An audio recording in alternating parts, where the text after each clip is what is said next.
The pot roast was getting cold, but my mother kept refilling everyone's wine glasses as my brother Mike continued his performance. I mean, seriously, he said, waving his fork for emphasis. Who needs a smart device that tracks their pet's emotional state? It's the dumbest thing I've ever heard. My name is Sophie Chen, and at 29, I just sold my pet tech company, Poprint AI, to Google for $4.2 billion. Not that anyone at this family dinner table knew that yet. It's not just emotional tracking, I said quietly, pushing my peas around my plate. The AI can predict health issues before they become serious, potentially saving pets' lives. Mike rolled his eyes.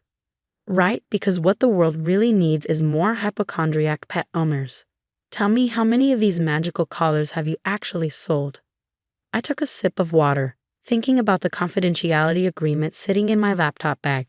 The acquisition wouldn't be announced until market open tomorrow, but the numbers were staggering. 12 million units sold in the past year alone, with a waiting list twice that long. Sales are going well, I said simply. Going well, Mike snorted. Is that why you're still driving that beat-up Honda and living in that tiny apartment? Face it, Sophie, you should have stayed in investment banking like me. At least then you'd have something to show for all those genius grades you got in college.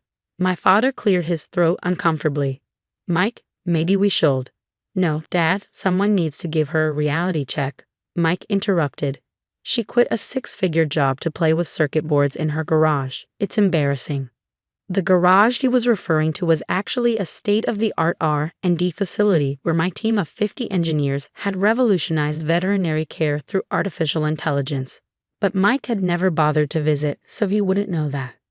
How's the merger going at your bank? I asked, changing the subject.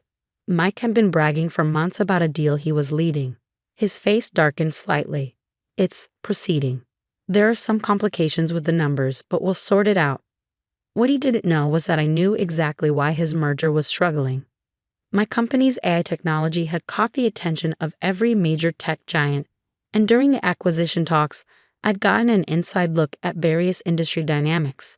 Mike's bank was trying to merge with a failing institution, hiding bad assets through creative accounting. It would all come crashing down soon. I'm sure you will, I said, taking another bite of now cold pot roast. 3 years ago, when I first left banking to start Poprint, Mike had been the loudest critic. Banking is real business, he'd said. This pet project of yours is just a waste of your education. What he never understood was that my banking experience was exactly what had prepared me to build Poprint. I saw how traditional industries undervalued innovation, how they missed opportunities right in front of them. While Mike was pushing papers and inflating numbers, I was creating something real. The idea for Poprint had come from watching my cat, Luna, get sick. By the time I noticed something was wrong, the cancer had spread too far. If only I'd known earlier, if only there had been some way to detect the changes in her behavior and health before it was too late. That's when it hit me. Pets can't tell us when something's wrong, but their bodies and behaviors give off signals long before visible symptoms appear. If we could capture and analyze that data through AI, we could revolutionize pet healthcare. My mother's voice pulled me back to the present. Sophie, honey, maybe Mike has a point. You're not getting any younger, and that apartment of yours. I thought about the beachfront house I just bought in Malibu, the one I'd move into after tomorrow's announcement. The real estate agent had been shocked when I paid cash. But that's what you can do when you've been quietly building a billion-dollar company. I like my apartment, Mom, I said. It's close to work. Mike laughed. Work? You mean your little pet project? Come on, Sophie, it's time to grow up. Even my junior analysts make more than you probably do with your toy company. If he only knew. His entire bank's market cap was less than what Google had just paid for my toy company. Tomorrow, every financial news outlet would be running the story. Google acquires Poprint AI in largest pet tech deal in history. But for now, I just smiled and asked Mom to pass the gravy. After dinner, as everyone moved to the living room for coffee, my phone buzzed. A text from David, my lead engineer. Everything's set for tomorrow. Google's press release is ready to go. You sure you don't want to tell your family tonight? I looked over at Mike, who was holding court about his latest luxury car purchase. Some surprises are worth waiting for, I texted back. My father caught me in the kitchen as I was helping Mom with dishes. You okay, sweetheart? Mike was pretty harsh tonight. I dried a plate, thinking about all the times Dad had encouraged my curiosity. Bought me electronics kits when I was little, defended my decision to study both computer science and finance in college. "I'm fine, Dad," I said. "Actually, you might want to watch the business news tomorrow morning. Could be interesting." He gave me a curious look but didn't press further. Dad had always been good at keeping secrets. As I drove home that night in my beat-up Honda, which I kept because it was the last gift Luna rode in before she passed, I thought about how everything would change tomorrow. The money didn't matter so much. I'd been effectively a billionaire on paper for months as the acquisition talks progressed. What mattered was finally being able to step out of the shadows, to show my family and the world what I built. My phone buzzed again. Another text, this time from Sarah Kim, my attorney. "Final paperwork is complete.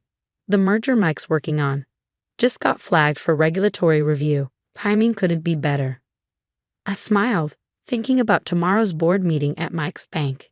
He'd be trying to explain why he missed the red flags in his merger targets books right around the time my face would be appearing on CNBC. Sometimes the best revenge isn't about proving people wrong. It's about proving yourself right. The morning of the announcement, I woke up early and made coffee in my modest apartment. The view of Silicon Valley from my balcony was particularly beautiful today, or maybe that was just my mood. My phone started buzzing at 6:30 a.m. First CNBC, then Bloomberg, then what felt like every financial journalist in the country. They all seen the press release. Google acquires PawPrint AI for $4.2 billion, marking largest pet tech acquisition in history. I declined the interviews for now. There would be time for that later. Instead, I turned on CNBC and waited. At 7:45 a.m., my face appeared on the screen alongside the acquisition headlines. Within minutes, my phone exploded with notifications. First was Mom, "Sophie? Is this real? Call me." Then Dad. I knew it. "So proud of you, sweetheart." Mike's name was notably absent from my notifications. I drove to PawPrint headquarters, where my team was gathering for the announcement. As I walked through the office, people were hugging, crying, celebrating. Many of them had taken equity instead of higher salaries when they joined. They were all millionaires now. "Ms. Chen," my assistant Rachel called out, "your brother's bank is trying to reach you. Apparently, they're interested in investment opportunities." I smiled. "Tell them to contact Google's corporate development team. We're a subsidiary now." The irony wasn't lost on me. 3 years ago, when I was trying to raise my first round of funding, I'd approached Mike's bank. He'd laughed me out of the building, telling me to come back when you have a real business plan. Now his bank was desperate for a piece of the action, but it was too late. The same day my acquisition was announced, news broke about the troubled merger Mike had been working on. The target company's books were worse than anyone had realized. His bank stock was in freefall. Around noon, my mother showed up at the office, tears in her eyes. "Why didn't you tell us?" she asked, hugging me tight. "All this time we thought." "You thought what, Mom?" "That I was failing. That Mike was right about me wasting my potential." She had the grace to look embarrassed. "We just worried about you, working all those hours, living so modestly when you could have had such a comfortable life in banking." I led her on a tour of the office, showing her the labs where we developed our AI technology, the walls covered in thank you letters from pet owners whose animals' lives had been saved by our early detection system. "I am comfortable, Mom," I said. "I've been comfortable for a while. I just didn't need to show it off." My phone buzzed. Mike was finally calling. I let it go to voicemail. Later that afternoon, I had my first official meeting with Google's executive team. They wanted to discuss expansion plans, integration strategies, and my role going forward. I'd be leading their new pet technology division with a significant budget and autonomy. As I left the Google campus, another voicemail from Mike. "Sophie, we need to talk. This merger situation. I could really use your help. Your exit is all anyone's talking about. Maybe you could put in a good word with some investors." I thought about all the family dinners where he belittled my work, all the times he dismissed my company as a cute hobby. Now he wanted my help. When I got home that evening, I found him waiting in my building's lobby. "How did you get in here?" I asked, though I knew the answer. He was still my emergency contact. Something had need to change. "Sophie, please," he said, following me to the elevator. "My career is on the line here. The merger's falling apart. Our stock is tanking, and you're suddenly the golden child of Silicon Valley. You have to help me." I turned to face him. "Have to? Like you had to mock my ridiculous gadget at dinner last night? Like you had to tell everyone I was wasting my life?" "I was wrong, okay," he snapped. "Is that what you want to hear? You're the brilliant one, the successful one. Now can we talk about how you're going to help your brother out of this mess?" We reached my floor, and I stepped out of the elevator. "No, Mike, we can't. Because this isn't about brilliance or success. It's about respect. You never respected me, my work, or my choices. You thought success only looked one way, your way. Now you're learning otherwise, and that's a lesson you need to experience fully." "What are you saying?" "I'm saying good luck with the merger, Mike. I hear Google's corporate development team gives excellent feedback on due diligence practices. You might want to look into that." I closed my apartment door on his protests, finally checking my other messages. The acquisition had made me the youngest self-made female billionaire in tech. Magazine covers were already being planned. Speaking requests were flooding in. But what made me happiest was an email from a pet owner in Ohio. "Your device caught my dog's heart condition 3 months before any symptoms showed. The vet says if we'd waited, it would have been too late. You saved his life. Thank you." I clicked over to my real estate agent's website, looking at the Malibu house I'd bought. The movers were coming next week. Maybe I'd invite the family over for dinner once I was settled. Show them what their failing daughter had really been up to all these years. But first, I had a company to run and lives to save.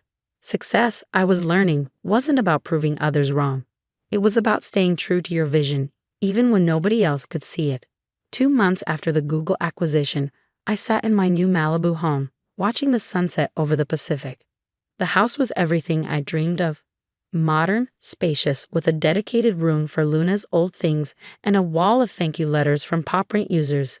My phone buzzed, another text from Mike. "The merger's officially dead. Board meeting tomorrow to discuss leadership changes. Please, Sophie, I need your help." I set the phone down without responding. Mike's bank had lost billions on the failed merger, and heads were rolling. According to industry gossip, his position was particularly precarious. The doorbell rang. It was Mom and Dad coming for their first visit to my new home. "Oh, honey," Mom gasped as she walked in. This is incredible." Dad just smiled, walking straight to my wall of letters. "These are what matter, aren't they?" he said, reading the stories of pets saved by PopRent's early detection system. "They are," I agreed. "The money's nice, but this is why I built it." We sat on the terrace for dinner, prepared by the private chef I'd hired, one luxury I'd decided to allow myself. As we ate, I could see Mom struggling with something. "Mike's in trouble, isn't he?" she finally asked. "His choices put him there, Mom. Not me.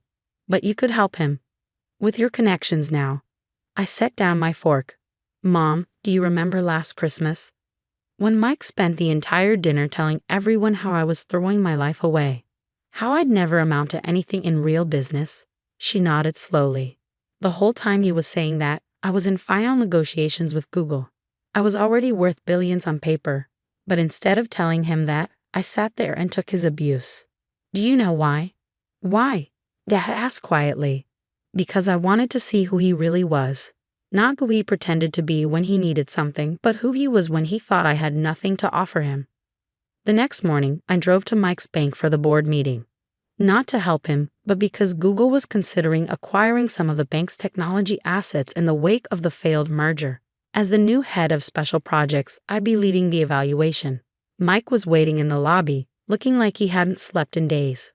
"Sophie, thank God," he started, but I held up a hand. "I'm here as a potential acquirer, Mike. Nothing more. Google is interested in your AI trading platform. We'll be evaluating it over the next few weeks." His face fell. "But I'm your brother." "Yes, you are. And for years, you used that relationship to tear me down, to make yourself feel bigger by making me feel smaller. Now that the tables have turned, you want to use that same relationship to save yourself." I said I was sorry. "No, Mike, you said you were wrong. There's a difference. Sorry means understanding the harm you caused and wanting to make amends. Wrong just means the outcome didn't match your expectations." I walked past him to the elevator, remembering all the times he'd made me doubt myself, all the family dinners where he'd dismissed my dreams. The board meeting was brief. Mike's team presented their technology, trying desperately to impress Google's new pet tech division head. I asked pointed questions, exposed flaws in their system, and watched my brother squirm as I demonstrated a level of technical knowledge he never knew I possessed. Afterward, I found Dad waiting by my car. "You didn't have to be so hard on him in there," he said. "Yes, I did. Not for revenge, Dad. For his own good. Mike needs to learn that success isn't about putting others down or taking shortcuts. It's about building something real, something that helps people, or in my case, helps pets." Dad nodded slowly. You remind me of your grandmother. She built her business from nothing, faced all kinds of discrimination, but never lost sight of why she was doing it." I smiled, thinking of Grandma Chen and her fierce determination. She'd been the first to invest in PopRent, writing me a check and saying, "Make something that matters." That evening, I sat in my home office, reviewing acquisition proposals for Google. Mike's bank's technology wasn't worth buying. Too many corners cut, too much emphasis on flash over substance. Just like Mike himself. My phone buzzed one last time. Mike again. "I get it now. I really do. I'm sorry, Sophie. Not because I was wrong, but because I hurt you. Can we talk? Really talk?" I stared at the message for a long time, thinking about family and forgiveness and what really matters in the end. "Coffee tomorrow," I texted back. "My office at Google. Let's start over." Because sometimes success isn't just about proving yourself right or others wrong. Sometimes it's about showing others a better way forward, even if they have to fall first to see it. As I looked out at the ocean, I thought about Luna, whose illness had inspired all of this. On my desk sat her old collar, now retrofitted with the latest version of PopRent's technology. It wouldn't bring her back, but it was saving thousands of other pets every day. That's what real success looks like. Not the house or the billions or the headlines, but the lives changed for the better. Even if some of those lives belong to people who once doubted you.